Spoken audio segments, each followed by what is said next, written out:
which is some sawdust, because there's no food value in this, and it only makes a lovely cloud and lingers in the water for quite a while. And it's easy. So this is how we do it. So some sawdust, some water, just a glug of water on top, some red dye,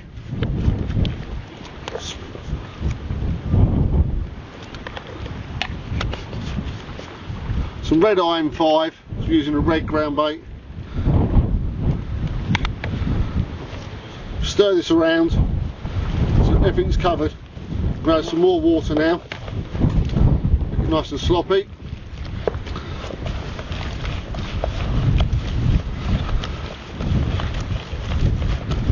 And I add some Maggi mix. So this is vanilla flavour. What it is, it's very sticky and it's very sweet. Just another little attractant into this. We get a lovely sloppy red cloud that just lingers in the water for ages. Get out and try it.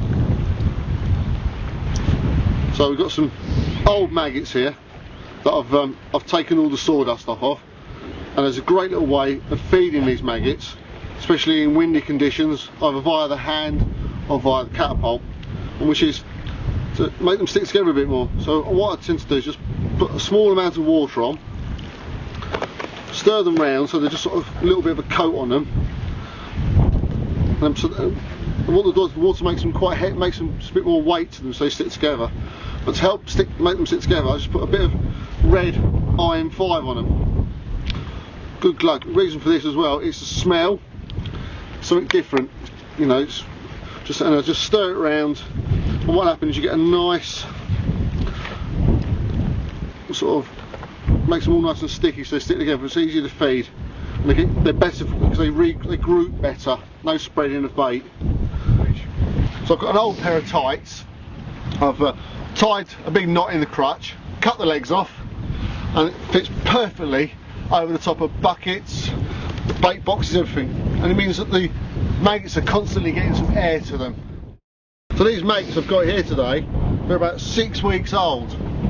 All I do, every couple of days, I put them over the riddle, take off the old casters, I scrounge as whatever maggots I can. Credit crunch time, we need to save some money, and this is my way of doing it. So today I'm using slop in the pot as one feed method, then I'm feeding maggots over the top. What happens is when the fish go too mad, I cut out the maggot and I just feed the slop. When I hook a fish, landing a fish, I feed a few maggots over the top to keep the fish there all the time. Alternate between the two is paying off today. Last stick today is the Sensor's Crazy Bait Yellow Hollow. It's very soft and forgiving. This is to a Dacron connector, which is a big bonus for keeping the line away from the tip. I've got one of the new Sensor's CCX 9 floats, which are diamond shaped, perfect for this type of fishing, very strong and robust. I'm using Sensor's 014 new classic line. I've got a bulk, a spread bulk of number 10 shots to a Drennan pellet wide gauge size 16. 014 line straight through, no hook length, no weak spots.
£100 of hide here. We've put back £80 of carp. My cloud method works. Read all about it in pole fishing.